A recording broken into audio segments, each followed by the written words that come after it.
ಸ್ನೇಹಿತರೆ ಎಲ್ಲರಿಗೂ ನಮಸ್ಕಾರ. ಸ್ನೇಹಿತರೆ, ನಾವಿವಾಗ ಗುಡದಳ್ಳಿ ಕೆರೆ ಏರಿ ಮೇಲೆ ಇದ್ದೀವಿ ನೋಡಿ. ಇದು ಇಲ್ಲಿ ಗುಡದಳ್ಳಿ ಕೆರೆ ಮೇಲೆ ಇಲ್ಲೊಂದು ಆಲದ ಮರ ಇದೆ. ಆಲದ ಮರದ ಕೆಳಗಡೆ ಒಂದು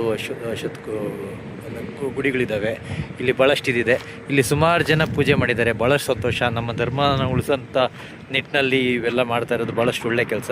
ಆದರೆ ಇಲ್ಲಿ ಒಂದು ತಪ್ಪು ಕೂಡ ಮಾಡ್ತಾ ಇದ್ದೀರಾ. ಪೂಜೆ ಮಾಡೋದ್ರ ಜೊತೆಯಲ್ಲಿ ಎಲ್ಲ ಕಸನೂ ತಮ್ಮನ್ನು ಇಲ್ಲೇ ಪೂಜೆ ಮಾಡಿ ಮುಂದೆನೇ ಇದು ಗುಡಿ ಮುಂದೆನೇ ಹಾಕ್ತಾಯಿದ್ದೀರಾ.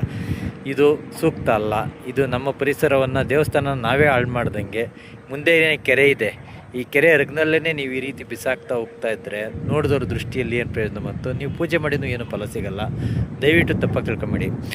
ಇದನ್ನು ಸ್ವಚ್ಛ ಮಾಡೋದು ಕೂಡ ನಮ್ಮೆಲ್ಲರ ಜವಾಬ್ದಾರಿಯಾಗಿರ್ತದೆ. ಈ ದೃಷ್ಟಿಯಿಂದ ನಾವು ಇಷ್ಟರಲ್ಲೇ ಈ ಜಾಗನೂ ಕೂಡ ಸ್ವಚ್ಛತೆ ಮಾಡೋಕ್ಕೆ ಶುರು ಮಾಡ್ತೀವಿ. ನೋಡಿ ಇಲ್ಲೆಲ್ಲ ಯಾವ ರೀತಿ ಕಸ ಬಿಸಾಕಿದ್ದೀರಾ ಅಂತಂತಂದರೆ ಭಾಳಷ್ಟು ನೋವಿನ ವಿಚಾರ. ನಾವು ಪೂಜೆ ಮಾಡೋದ್ರಲ್ಲಿ ಇದು ಸಿಗುತ್ತೆ ಅಂತಂತಲ್ಲ, ನಾವು ಪೂಜೆ ಮಾಡೋದ್ರ ಜೊತೆಯಲ್ಲಿ ಇಲ್ಲಿನ ಸ್ವಚ್ಛತೆಯನ್ನು ಕಾಪಾಡೋದು ಕೂಡ ನಮ್ಮ ಜವಾಬ್ದಾರಿಯಾಗಿರ್ತದೆ. ದಯವಿಟ್ಟು ಇಲ್ಲಿ ಎಲ್ಲಂದರಲ್ಲೇ ಕಸವನ್ನು ಬಿಸಾಕಬೇಡಿ. ಸಾಧ್ಯವಾದರೆ ಈ ಬರ ಭಾನುವಾರ ಈ ಭಾಗನ ಸ್ವಚ್ಛತಾ ಕೆಲಸ ಮಾಡೋದಕ್ಕೆ ಶುರು ಮಾಡ್ತೀವಿ ನಮ್ಮ ತಂಡದಿಂದ. ಮುಂದಿನ ದಿನಗಳಲ್ಲಿ ಯಾರೇ ಬಂದು ಇಲ್ಲಿ ಪೂಜೆ ಮಾಡಿದ್ರು ಎಲ್ಲಂದರೆ ಇಲ್ಲಿ ಕಸ ಬಿಸಾಕೋದನ್ನು ಬಿಡಿ. ಇದು ನಾವು ನಿಮ್ಮಲ್ಲಿ ಕಳಕಳಿಯಿಂದ ಕೇಳ್ಕೊಳ್ತಾ ಇದ್ದೀವಿ. ಕಳಕಳಿಯ ವಿನಂತಿ ನಿಮ್ಮಲ್ಲಿ. ದಯವಿಟ್ಟು ಎಲ್ಲಂದರೆ ಅಲ್ಲಿ ಕಸ ಬಿಸಾಕ್ಬಿಡಿ. ಒಳ್ಳೆಯ ಪರಿಸರ ಇದೆ, ಕೆರೆ ಎರ್ಗೂ ಇದೆ. ಕೆರೆ ಎಷ್ಟು ಸ್ವಚ್ಛವಾಗಿದೆ ನೋಡಿ ನೀರು. ಇಂಥ ಜಾಗಗಳಲ್ಲಿ ಪರಿಸರನೆಲ್ಲ ಹಾಳು ಮಾಡಿದರೆ ಅದಕ್ಕಿಂತ ನಾವು ಮಾಡ್ತಾರೋ ತಪ್ಪು ಬೇರೊಂದಿಲ್ಲ.